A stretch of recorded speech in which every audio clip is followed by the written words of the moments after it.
Buen día, profesor. Nosotros somos parte del equipo del sexto semestre Grupo D y le hablaremos hoy sobre el tema número uno, que es la aplicación de métodos marcovianos en el modelado del deterioro de carreteras. Como punto número uno, daré una pequeña introducción. Bueno, un proceso marcoviano se refiere a una secuencia de valores de un conjunto de variables de una secuencia aleatoria con el cual se representan los estados de un sistema en el tiempo y tiene la particularidad de que el estado del sistema dependen del estado anterior. En ingeniería de carreteras se han usado particularmente dos métodos basados en procesos markovianos, los cuales son las cadenas de Markov simples, cuya aplicación se orienta al desarrollo de modelos probabilísticos de deterioro y los modelos, y también están los métodos de Monte Carlo con cadenas de Markov, por sus siglas MCMC, métodos usados para estimar los modelos de parámetros deterministas mediante la aproximación numérica de formulaciones bayesianas. Cabe resaltar que aunque el primer método se encuentra implícito en el segundo, los enfoques que cada uno usa son diferentes. Actualmente las cadenas de Markov para, para modelar el deterioro de carreteras como los métodos de MCM para ajustar los parámetros de modelos deterministas constituyen tareas de gran interés en el ámbito de la ingeniería mexicana de carreteras. Bueno, ahora como punto número 2 tenemos las cadenas de Markov, como un 2.1, los tipos de modelado de deterioro. Predecir el estado a futuro de los pavimentos suele ser un reto muy importante para la ingeniería de carreteras.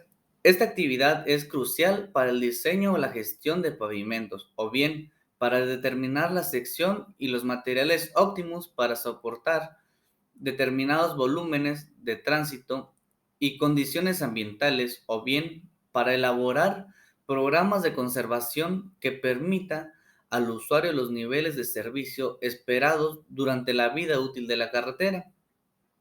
Se usan, se usan los denominados modelos de deterioro para proyectar la evolución del estado de los pavimentos.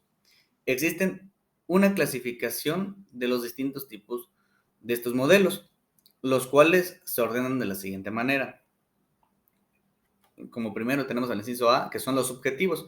Capturan la experiencia sobre el deterioro del pavimento de un modo estructurado, puramente mecanista, que es el inciso B. Se basa en respuestas primarias como el esfuerzo, la deformación o la deflexión. C, son los de regresión, en el cual la variable dependiente que representa un deterioro funcional o estructural observado o medido relacionado con variables como la resistencia a las cargas por eje o los espesores. Y por último, el inciso D, que es el empírico mecanista, en el cual a través de ecuaciones de regresión se relaciona un parámetro de respuesta con un deterioro funcional o estructural mediante como defectos superficiales o irregulares. Bueno, ahora tenemos los modelos de deterioro. También pueden agruparse en dos clases fundamentales.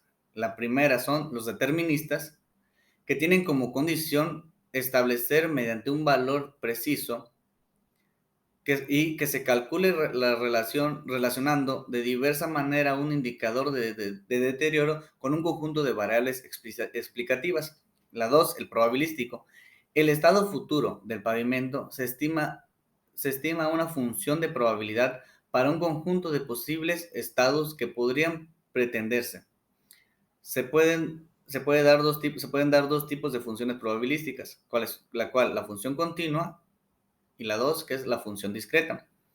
Hasta ahora, en nuestro país, solo se han usado los modelos de tipo determinista, tanto en las aplicaciones de diseño de pavimentos como en la gestión. El uso de modelos de deterioro basados en cadenas de Markov remonta a la década de los 70. A partir de entonces, estos modelos han ido ganando entre técnicos y organizaciones de carreteras. Y pues bueno, ahora tenemos como el punto 2.2, el modelado de las cadenas de Markov. Y esto se refiere a un proceso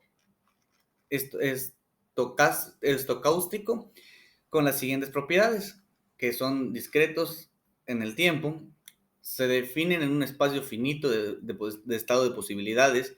El cambio entre los estados está determinado por un conjunto de probabilidades. Y la que sigue sería la probabilidad de que el proceso pase del estado I al estado J depende únicamente del estado actual y uno de los estados anteriores. A esta característica se le conoce como propiedades de Markov. Bueno, de mi parte ha sido todo y cedo la palabra a mi compañero. Bueno, yo les voy a hablar sobre el capítulo 3, que son los ejemplos de aplicación de cadenas de Markov homogéneas.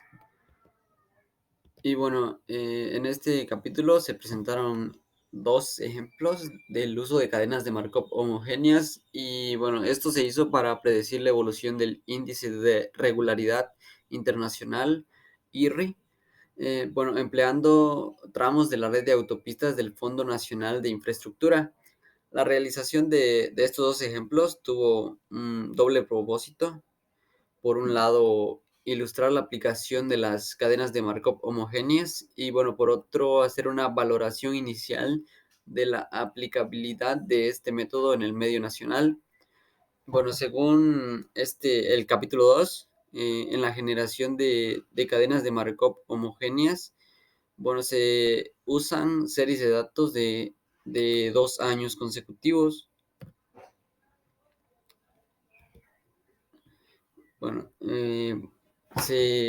para lograr esto se tuvo que llevar a cabo un procedimiento y se siguieron algunos puntos, tales como que en esta generación, en este caso, perdón, se utilizaron series de IRI de los años 2008 y 2009 con un intervalo de medición de 20 metros, además de consolidar los datos en segmentos de 100 metros, asignando a cada segmento el promedio de las mediciones a cada 20 metros.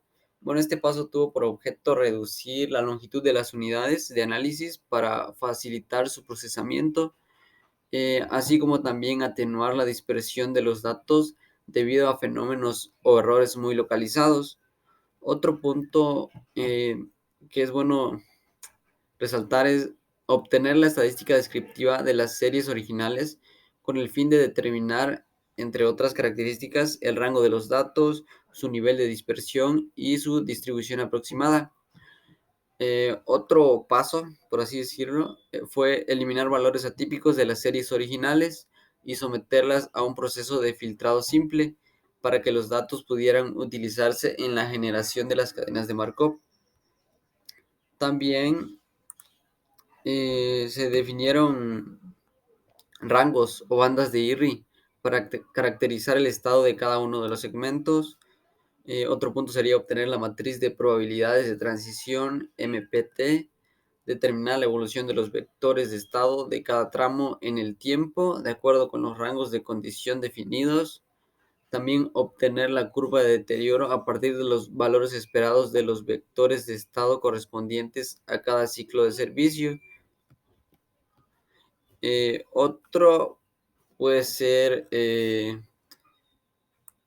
bueno, los tramos utilizados en este ejercicio corresponden a segmentos homogéneos de autopista que se definen en base a tres características generales: tipo de pavimento, volumen y composición y el clima. Los resultados que se obtuvieron pues se ilustraron mediante dos ejemplos, uno para pavimentos asfálticos como el de la izquierda y uno para pavimentos de concreto hidráulico como el de la derecha. Bueno, de este ejercicio de aplicación de las cadenas de Markov homogéneas al deterioro de pavimentos en México se obtuvieron conclusiones. Bueno, algunas conclusiones que se obtuvieron después de realizar estos ejercicios es que se pudo confirmar que la aplicación del método es relativamente sencilla, siempre y cuando se tenga la información necesaria. Y bueno, tal vez la parte más compleja del procedimiento es a la que se refiere a la detección de datos atípicos y al filtrado de las series originales. Otra conclusión sería que en los ejemplos los procesos se implementaron mediante métodos simplificados. Sin embargo, pues es recomendable explorar técnicas avanzadas de identificación de datos atípicos y de procesamiento de series de tiempo como parte de la aplicación formal, por así decirlo, del método. Otro punto sería que las cadenas de Markov homogéneas pueden perder su capacidad predictiva conforme avanza el periodo de análisis, y no solo porque las curvas de deterioro se vuelven asintóticas con respecto al valor máximo existente en las series, sino también porque ignoran la evolución de variables explicativas de gran importancia como el volumen de tránsito o la capacidad estructural del pavimento.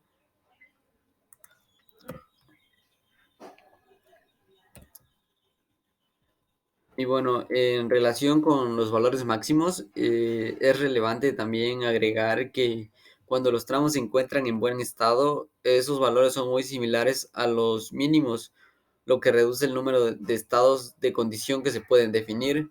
La concavidad de las curvas de deterioro obtenidas es opuesta a la que normalmente se reporta en la literatura, lo cual debe ser objeto de estudio en trabajos posteriores.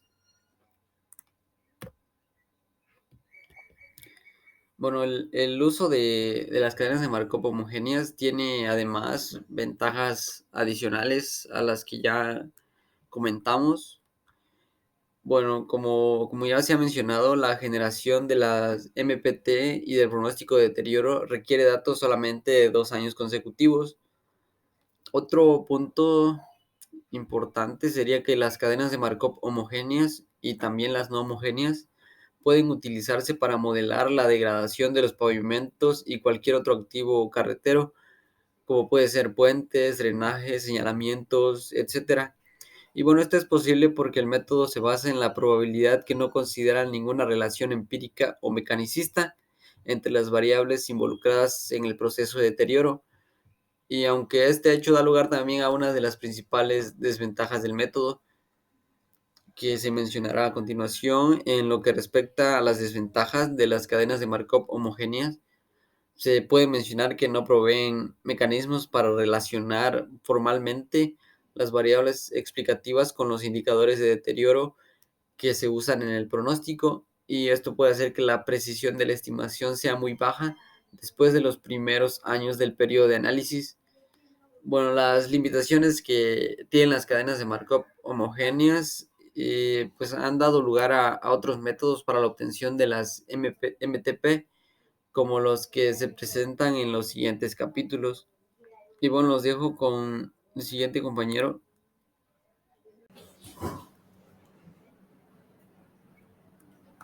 Yo les voy a hablar sobre el capítulo 4, que es específicamente sobre métodos alternativos para la obtención de las MPT.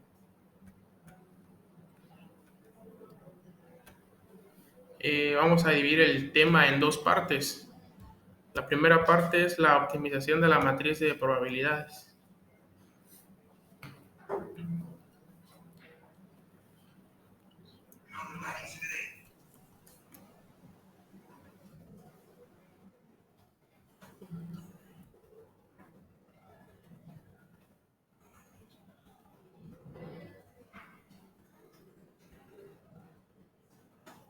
Bien, este es el capítulo 4 sobre los métodos alternativos para la obtención de las MPT. El tema se puede dividir en dos partes. El capítulo 4 abarca dos subtemas, pero para eso necesitamos dividir este tema en, primero, la optimización de la matriz de probabilidades. En los últimos años se han desarrollado varios sistemas de gestión de pavimentos, que son los SGP, que incorporaron modelos de deterioro que se basaron en cadenas de Markov, y uno de los más representativos es el micropaver. Fue creado por el ejército de los Estados Unidos en los años 90 y se estudió con el fin de tener ciertas mejoras, las cuales son categorizar pavimentos de acuerdo a su uso, historial, los modelos marcovianos, un algoritmo que optimiza la conservación y posteriormente se desarrolló en base a los modelos de las cadenas de Markov y se incluyeron acciones, en lo cual destaca una matriz de posibilidades con el fin de conocer cuándo será la transición de cada familia de carreteras, cuando se encuentra en el estado de deterioro 1 a la edad de 0 años. Esta publicación fue realizada por el SCT en el año 2014. La publicación es la número 396. Se tiene una función objetivo, la cual es minimizar, es la que aparece en pantalla. Es una doble sumatoria que va desde t igual a 1 hasta n, y n representa el número de ciclos de servicio en años con los datos disponibles con los que se cuenta. M sub t es el total de mediciones del indicador de deterioro registradas en el año t. Y por el par ordenado TJ representa la medición individual realizada por el año t. Y el último término es el valor esperado del indicador de deterioro estimado con la cadena de Markov. Como se puede observar, se tiene una gráfica de dos ejes, la cual está en función del PSI y la edad en años, donde la línea continua representa la curva estimada y los pequeños rombos que aparecen sobre la curva estimada representan las mediciones. La gráfica está dividida en el periodo de análisis en zonas. La ecuación anterior considera que el uso de las cadenas de Markov no homogéneo en un trazo lo dividen en zonas y todo lo que está dentro de las zonas se considera homogéneo, pero al pasar de una zona a otra no se toman en cuenta la anterior. Es por eso que se denomina no homogéneo. Analizando varias zonas. La gráfica en la que se representa en dos dimensiones, el eje horizontal representa la edad en años y el eje vertical los valores de PSI. Un autor que destaca en el capítulo, que se apellida Ortiz García, propuso 3 métodos para la obtención de la matriz de probabilidades. Los siguientes métodos son los que aparecen en pantalla. A partir de la estimación de los datos históricos, a partir de la regresión de los datos históricos y a partir de los lados históricos agrupados en vectores de estado. Para la evaluación de los métodos se usaron 3 criterios basados en similitudes entre la transición, desviación estándar y condiciones originales. Los criterios de evaluación fueron aplicados sobre los siguientes resultados. El primero sobre curvas de deterioro originales y obtenidas a partir de los métodos propuestos. El segundo sobre distribuciones, o más bien histogramas, de los datos originales y de los datos generados con las MPT. Cuando los autores ensayaron los 3 métodos anteriormente mencionados, destacaron 4 acciones. La primera es que con los métodos 1 y 2 la variación entre datos generados y los datos originales es mínima. El punto 2 es que con los métodos 1 y 2 producen una mayor dispersión entre los valores de deterioro estimados. El punto 3 menciona que en el método 3 los valores generados son muy aproximados a los reales y generan distribuciones. Los autores sugieren usar el método 3, ya que aunque después hay que ir corroborando zona por zona a través del tramo que se analiza. Ahora la segunda parte del tema es la conversión de modelos y matrices de transportación homogénea. Lee, un autor que destaca en el texto, en el año de 1997 añadió aún más limitadores de las que ya existían. Estas son para la cantidad de datos que requiere cierto caso y el consumo elevado de los recursos y el tiempo. Lee propuso que se obtuviera una matriz a partir de un modelo probabilístico, aplicándole el método de diseño de Ashton, el de 1993. Para hacer la conversión de los modelos y de matrices de transición, seleccionaron un modelo determinista como el de Ashton en 1993 o los que se encuentran en el sistema HDM3 y posteriormente identificaron las variables independientes consideradas y su relación con la variable dependiente. A partir de eso, determinaron su distribución de probabilidades de las variables independientes.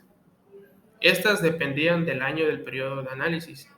Entonces, de acuerdo con la publicación técnica de la SCT, Lee presentó 2 ejemplos de aplicación y uno de ellos se basa en el modelo determinista de la guía de ASHO de pavimentos 1993, reformulado como aparece en pantalla. El ejemplo muestra datos de la carpeta asfáltica, la base granular, la subbase de grava arenosa y el número estructural Sn. El patrón de resultados obtenidos se caracteriza porque las probabilidades de que el segmento permanezca en el mismo nivel de estado aumenta con el nivel de deterioro. Es decir, dependiendo de cómo se encuentra la carretera, dependerá del cuidado que tuvo. Lee, en sus registros, explica que con el modelo de Ashton se dan resultados más aproximados que a los que se registran en el modelo original. Pero también se destaca que esto describe un modelo determinista que es adecuado a las condiciones de México. ASTO se usa con fines de diseño, pero no se ha usado como tal para hacer un sistema de gestión de pavimentos o SGP.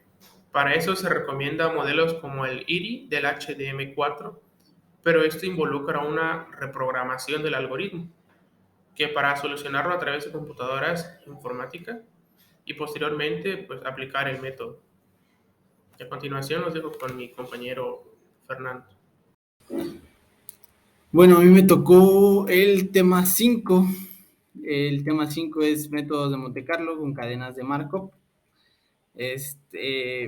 Como podemos observar, ya hemos trabajado lo que son las cadenas de Markov en los capítulos anteriores. En este caso, metemos lo que son los métodos de Monte Carlo con cadenas de Markov, MC por sus siglas en inglés. Esta herramienta es una metodología y un ámbito de aplicación muy diferentes a los capítulos previos. Ya se utilizan lo que son las integrales múltiples y son con algoritmos para la aproximación numérica de una distribución de probabilidad mediante la construcción de una cadena Markov. En este caso, la aplicación directa es más importante que los métodos anteriores y el cálculo numérico, lo que venimos diciendo es con integrales múltiples. Estos tipos de integrales surgen con la frecuencia durante la aplicación de métodos bayesianos. Integramos lo que son la inferencia bayesiana y las inferencias estadísticas. Los métodos bayesianos se basan en dos características fundamentales que lo diferencian del enfoque clásico o frecuentista. El primero es que consideran los parámetros de una distribución de probabilidad como variables aleatorias. Esto, pues, ahorita lo vamos a observar, lo diferencia de los demás. Aquí, como podemos observar, las MCs, que son los métodos de Monte Carlo con cadenas de Markov, ya leímos para qué sirven. Sin embargo, lo que quiero que vean es la expresión matemática que se desarrolla a través de estos tipos de métodos. Como sabemos, los métodos bayesianos son dos características fundamentales. Una es que consideran los parámetros de una distribución de probabilidad como variables aleatorias. Esto quiere decir que los parámetros que llegan a tener cualquier tipo de probabilidad y todo, ¿no? En este caso ya no vamos a tomar como reglas o como parámetros, sino como una variable más que lo vamos a unir al cálculo. Estos estiman parámetros a partir de una distribución a posteriori, o sea, estos checan lo que va a pasar, no lo que ya pasó, sino lo que va a pasar. Por eso este método es muy importante para la aplicación de más al rato vamos a ver para qué, pero es un método muy importante y hay que ver la expresión matemática donde vemos que pues cuenta de una integral en la parte de abajo.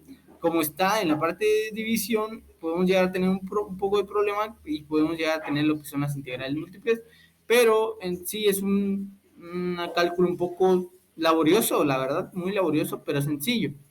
Vemos que θ es el vector de parámetros por estimar, la x son los datos observados, la pθ es la distribución a priori de los parámetros, como ya habíamos platicado, estamos hablando de una distribución que va a pasar, no que ya pasó, sino que va a pasar. Entonces, la pxθ es la verosimilitud de los datos dados los parámetros θ, o sea, qué similitud tenemos con los parámetros que ya vamos a estimar. Y la integral es la constante de normalización de la función, o sea, en este caso, del vector de parámetros a estimar. Como vemos, es sobre dθ, entonces es sobre los parámetros a estimar que nosotros vamos a integrar. Y pθx, que no es lo mismo que pxθ, sino que pθx es la distribución a posteriori de los parámetros. Una es la distribución a priori, o sea, de esos parámetros, y una de distribución a posteriori. O sea, estamos hablando de antes y después. o en ese momento y después. Luego vemos lo que son un ejemplo de aplicación al modelo de deterioro de la ASHTO. Como bien sabemos, este modelo de deterioro de la ASHTO, durante el desarrollo de este modelo se utiliza el número de variables que pueden ser controladas y observadas, como el número de variables que pueden no ser controladas, que en este caso no son muchas, son muy, pero muy limitadas. Esto da lugar a una presencia de gran número de variables latentes. Esto quiere decir que nos puede dar resultados muy, pero muy alejados uno del otro, con diferentes métodos que lo hagamos. ¿Por qué? Porque son bastantes variables en las que nosotros nos vemos involucrados, pues. Esto tomando en cuenta, este cálculo lo hizo Hon y Prodi aplicaron este tipo de enfoque bayesiano para evaluar el efecto de este problema a los parámetros del modelo de deterioro durante una prueba ASHTO. El análisis correspondiente fue la formulación que ellos trajeron. Estas tres fórmulas fueron las principales que utilizaron, en donde vemos tres partes importantes. La primera es que el incremento es la pérdida del nivel de servicio en el segmento I durante el periodo T.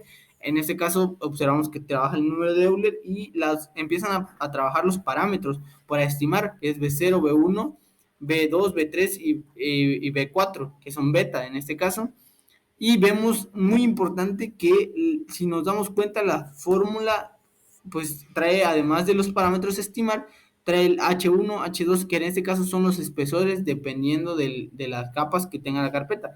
El espesor de carpeta del segmento, el espesor de la base y de la subbase.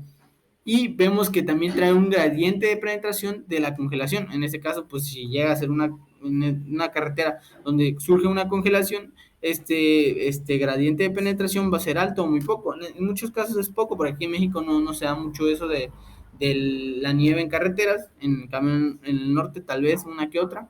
Pero algo muy importante es que esta fórmula actúa con un NIT1. En la última parte lo podemos ver, donde es un cálculo aparte. Y dentro de también entra el incremento IL, donde es un cálculo aparte. Estos autores trabajaron con esas tres fórmulas dependiendo de las variables que se observaron en las carreteras. Sin embargo, el periodo, el NIT1 es tránsito acumulado hasta un periodo anterior al tiempo T. Ya estamos hablando de tránsito. El primero estamos hablando de la pérdida de nivel de servicio, o sea, qué tanto bajaba la carretera. Y luego el NIT ya estamos hablando del tránsito acumulado, y en donde el NIL es el volumen del incremento del tránsito durante el periodo comprendido. O sea, estamos hablando de tránsito en las últimas dos y de la pérdida de nivel de servicio. En este caso, las betas que trabajan en incremento NIL, ya no son los parámetros para estimar, sino que ya estamos hablando de los ejes de carga, ejes del TADEM y el eje de carga que pasan sobre la carretera. O sea, estamos hablando de tránsito, pues.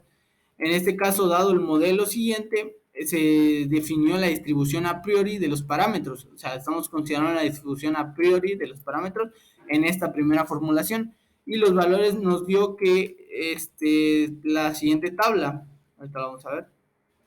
Esta fue la valores a priori de los parámetros de Honey Prodi de 2005. Se estiman 10 parámetros para calcular los valores esperados de estos parámetros según la distribución a posteriori. Esto era necesario obtener las distribuciones marginales de cada uno de ellos. Como podemos observar en los valores a priori, está lo que son la contribución del suprastante, el coeficiente de la capa de la carpeta, el coeficiente de la base, y ya obtuvimos los coeficientes y su valor para poderlo formular en la fórmula, y ya que nos dé un valor aproximado. Sin embargo, esto es a priori. Nosotros queremos conocer también el resultado a posteriori, por lo que en empieza lo que es la estadística bayesiana, en donde empieza el cortante igual a 1 entre el esfuerzo al cuadrado, y en este caso el cortante se evalúa con 0.1 cuando la presión en la carpeta es baja. Cuando el cortante es igual a 1, la presión es alta, y cuando CB es igual a 1, que es un equivalente a esfuerzo entre viscosidad, se evaluó que el efecto de las diferentes presiones sobre los resultados finales afectan, y mucho. En ese caso se volvió a hacer una una evaluación de toda la carpeta. ¿Por qué? Porque la presión actúa mucho sobre la carretera, el eje del TADEM y el eje de carga. ¿Cuánto puede llegar a soportar esa carpeta? Entonces, ya obteniendo la nueva distribución a posteriori, ya no a priori, a posteriori, se tuvo la siguiente tabla, que lo podemos ver en la tabla 5.2. Estos son los parámetros dependiendo ya de las presiones que llegan a tener, presión baja, presión alta y presión de esfuerzo sobre viscosidad. Ya vemos que cambian mucho los parámetros. En relación con los resultados anteriores, estos observan que los distintos niveles de precisión son utilizados, tuvieron poca influencia sobre las estimaciones. Esto quiere decir que no se acercaron mucho. También los cuales resultados que pasaron de 0.5 a 0.726 o de 2.0 a 2.20 es un promedio que se puede pues estimar, ¿no? Llama la atención también el cambio en el exponente del factor de daño que disminuyó de 4 a 3.14. Esto significaría que si el resultado fuera correcto, durante mucho tiempo podría haberse sobreestimado el efecto de los ejes de TADEM y el efecto de los ejes direccionales. ¿Por qué? Porque en el primer caso de la tabla de valores a priori no estamos tomando mucho en cuenta el eje del TADEM y el eje de carga. Estamos tomando en cuenta valores como por ejemplo la congelación o las medidas de la carpeta. Sin embargo, las presiones que ejercen el TADEM y la carga no lo estamos tomando en cuenta. Pero cuando nosotros lo tomamos en cuenta, estas suben. O sea, quiere decir que la carretera sí depende mucho de estos dos parámetros y no se toman en cuenta en los cálculos anteriores, pero en este cálculo sí se tomó en cuenta. Entonces, el trabajo y las aplicaciones similares a esto constituyen ejemplos que son muy interesantes para la revisión del modelo de deterioro de carreteras. En el caso mexicano, antes de considerar la aplicación de un enfoque como el presentado, sería necesario elegir o adaptar un modelo que realmente se ajustara a las particularidades del diseño y del comportamiento del pavimento en nuestro país. Como ya habíamos dicho, en este caso, un ejemplo claro fue lo de la congelación. No, nosotros no, pues en nuestro país no tenemos mucho de la carpeta de congelación. Y sí, yo creo que las presiones no las hemos tomado mucho en cuenta. Y en este caso sí, vemos que sí afectan para lo que es el deterioro de las carreteras. Ahora vamos con el capítulo 6, donde están las conclusiones. Aquí podemos tener tres conclusiones muy importantes de todo el trabajo. La primera es que las cadenas de Markov homogéneas constituyen un método relativamente sencillo para la estimación del deterioro de las carreteras, aunque la mayor complejidad en la aplicación del método no radica en sí mismo, sino como el tratamiento previo que es necesario, o sea, dar los datos que tanto pude aportar anteriormente para el proceso del cálculo y la detección de valores atípicos. Este método es muy bueno para el deterioro de carreteras, sin embargo en México no se ha podido aplicar. ¿Por qué? Porque no se tienen los suficientes, las suficientes máquinas o la suficiente tecnología para aplicarlo, los suficientes datos para aplicar esto. ¿Por qué? Porque necesitamos datos anteriores de la carretera, tal vez en su proceso constructivo, y no tenemos esos datos, es lamentablemente, pero para utilizar esto se necesita eso. También a futuro este método será viable no solo en la aplicación de deterioro de carreteras, sino que también en el de puentes, drenajes, puentes y señalamientos, aunque la poca infraestructura del país no lo permite que se esté trabajando para que se empiece a aplicar. O sea que no solo es funcional para el deterioro de carreteras, sino también para la construcción de puentes o incluso para ver cómo un puente puede sufrir ante la socavación o diferentes tipos de cosas del puente, los drenajes y los señalamientos. Y para que la aplicación de este método sea viable debe ser antecedida por el desarrollo de una metodología para minimizar los errores sistemáticos. Esto quiere decir que debemos hacer una investigación previa. ¿Para qué? Para que todos estos datos se vayan descartando los que no nos interesen y nos queden con los que sí vayan a interesar, como en este caso el de la congelación para nosotros pues no es un dato que nos vaya a interesar. ¿Por qué? Porque aquí en México no se congela mucho las carreteras, sin embargo se puede tomar en cuenta, pero para que no surja un error más fuerte se puede descartar. También una ventaja importante de las cadenas de Markov es que pueden utilizarse para la modelación del deterioro de activos carreteros adicionales a los pavimentos. O sea, esto quiere decir que es muy importante para la aplicación de este método. Sin embargo, no todo es bonito. También la desventaja es que se puede superar mediante el uso de varias cadenas homogéneas dentro de un periodo de análisis determinado. O sea que si nosotros realizamos muchas cadenas de estas, podemos llegar a perdernos un poco o incluso los valores que nos pueden dar se pueden alejar mucho de la realidad. El uso del método de conversión de modelos y matrices de transición no homogéneas presenta dificultades para su aplicación en México, principalmente por la necesidad de elegir un modelo de deterioro determinista adecuado para las condiciones nacionales. Pues lo que sabemos es que el modelo determinista en México no se ha utilizado mucho, sin embargo, la aplicación de estos nuevos métodos para ingeniería en carreteras o para ingeniería en puentes o cualquier ingeniería es muy importante. ¿Por qué? Porque se toman variables en cuenta, muchas variables en cuenta, de las cuales podemos eliminar ciertas variables que no nos interesan y quedarnos con las que pueden llegar a suponer un análisis más verídico y más un mejor análisis que nos puede llegar a dar un valor más real. Entonces, esto fue lo que es las cadenas de Markov aplicada en las carreteras. Es el tema 1 de la investigación. Somos el equipo del sexto D. Gracias.